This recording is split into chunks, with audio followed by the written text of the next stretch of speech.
ఆంధ్రప్రదేశ్ రాష్ట్ర మంత్రివర్గం ముఖ్యమంత్రి చంద్రబాబు నాయుడు గారి అధ్యక్షన సచివాలయంలో ఉదయం 11 గంటలకు సమావేశం జరిగింది. ఈ సమావేశంలో పలు ముఖ్యమైన అంశాలపై చర్చించనున్నారు. అలాగే కొన్ని నిర్ణయాలు తీసుకోబోతున్నారు. ఇక సమావేశంలోని ముఖ్యాంశాలు కనుక చూస్తున్నట్లయితే గ్రామ వార్డు సచివాలయ ఉద్యోగులు రిజర్వేషన్లు, గ్రామ మరియు వార్డు సచివాలయాల్లో ఉద్యోగుల భర్తీకి సంబంధించి రిజర్వేషన్ విధానంపై కీలక చర్చలు జరగనున్నాయి. కొత్త నియామకాలకు సంబంధించి నిబంధనలను సవరించడం లేదా మరిన్ని మార్గదర్శకాలు జారీ చేయడం గురించి నిర్ణయం తీసుకునే అవకాశం ఉంటుంది. అలాగే రాష్ట్రంలో పెట్టుబడుల కోసం పలు సంస్థలకు భూములు కేటాయింపులు, ప్రతిపాదనలు, పరిశ్రమల అభివృద్ధి, ఉద్యోగ అవకాశాల పెంపు వంటి అంశాలపై చర్చ జరగనుంది. అలాగే డిఏ పెంపు మరియు ఐఆర్పై చర్చ చేపట్టనున్నట్లు సమాచారం. 2022లో ఇచ్చిన పిఆర్సీ తర్వాత తదుపరి 2027లో కొత్త పిఆర్సీని అమలు చేయాలని ప్రభుత్వం నిర్ణయానికి వచ్చినట్లు తెలుస్తోంది.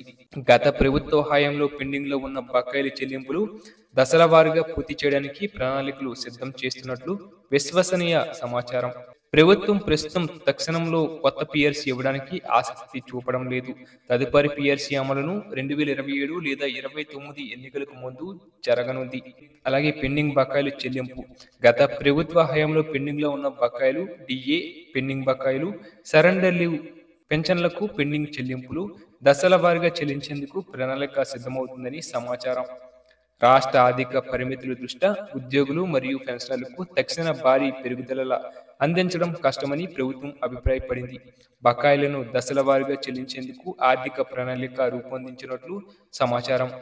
అలాగే రాష్ట్రంలో పరిశ్రమల అభివృద్ధి, రైతు సంక్షేమం మరియు నగర ప్రాంత అభివృద్ధికి నూతన పెట్టుబడుల ప్రతిపాదనలు ముందుకు రానున్నాయి. పలు విదేశీ సంస్థలు కూడా పెట్టుబడుల కోసం ఆసక్తి చూపుతున్నట్లు సమాచారం. ప్రభుత్వ సంక్షేమ పథకాల అమలు ప్రణాళికలు సమీక్షకు వస్తున్నాయి. గ్రామ సచివాలయాలు, విద్య, వైద్యం వంటి రంగాల్లో బడ్జెట్ కేటాయింపులు పెంచే అవకాశం ఉంది.